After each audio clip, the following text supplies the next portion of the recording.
নমস্কার বন্ধুরা, প্রিভিয়াস ইয়ারের এসএসসি জিডি কনস্টেবল যে কোশ্চেন হয়েছিল জিকের পার্টটা থেকে আবার কিছু কোশ্চেন নিয়ে আমি এসেছি, যেটা 12ই ফেব্রুয়ারি পরীক্ষা হয়েছিল ফার্স্ট শিফটে। তো দেখে নাও কী কী কোশ্চেন আছে এখানে। মাই এক্সপেরিমেন্টস উইথ ট্রুথ আত্মজীবনীটি কার? এটা হবে মহাত্মা গান্ধী। ড্যাশ সুফি ভক্তিমূলক সঙ্গীতের একটি রূপ যা ভারতীয় উপমহাদেশে উৎপন্ন হয়েছিল। এটা কি হবে? এটা হবে কাওয়ালি। Option A.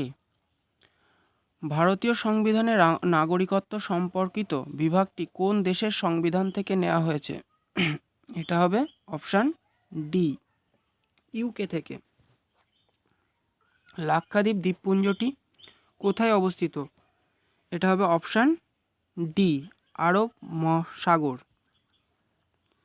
ভারতীয় ফুটবল খেলোয়াড় ড্যাশ জুন 2018 হিসাবে বিশ্বের দ্বিতীয় সর্বোচ্চ স্কোরার হয়েছেন, গোল স্কোরার হয়েছেন।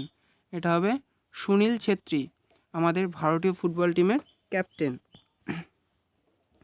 The study of virus is called, মানে ভাইরাস সম্পর্কিত বিদ্যাকে কি বলে?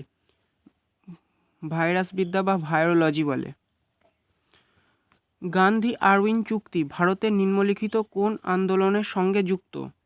এটা হবে আইন অমান্য আন্দোলন। Option C, civil disobedience. নিচের কোনটি জলের সাথে বিক্রিয়া করে? এটা হবে অপশান ডি, ক্যালসিয়াম। ক্যালসিয়াম জলের সাথে বিক্রিয়া করে। হাওয়া মহল কোন শহরে অবস্থিত? এটা হবে জয়পুর। ভারতবর্ষের প্রথম উইকেট কিপার হিসেবে 300টি ক্যাচ ধরে রেকর্ড গড়লেন কে? Option A, Mahendra Singh Dhoni. Dash সবচেয়ে কম বয়সী খেলোয়াড় যিনি রাজীব গান্ধী খেলরত্ন পুরস্কার জিতেছেন। এটা কি হবে? এটা হবে অভিনব বিন্দ্রা। নিচের কোনটি সিন্ধু নদীর শাখা নয়?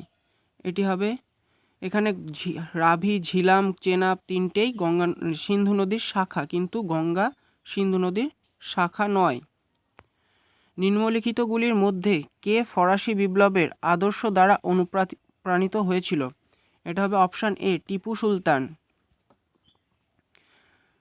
নিম্নলিখিতটি থেকে সর্বাধিক নমনীয় ধাতু কোনটা?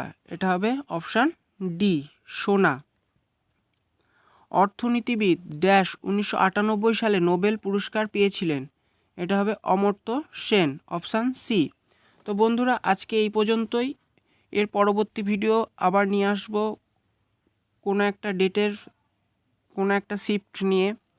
তো আশা করছি এই জিকেগুলো করলে তোমাদের এসএসসি প্লাস ডব্লিউপি এক্সাইজ সব কটাই ক্লিয়ার হয়ে যাবে। তো বন্ধুরা, এই জিকেগুলো তোমরা নোট করে নিও এবং স্টাডি করো।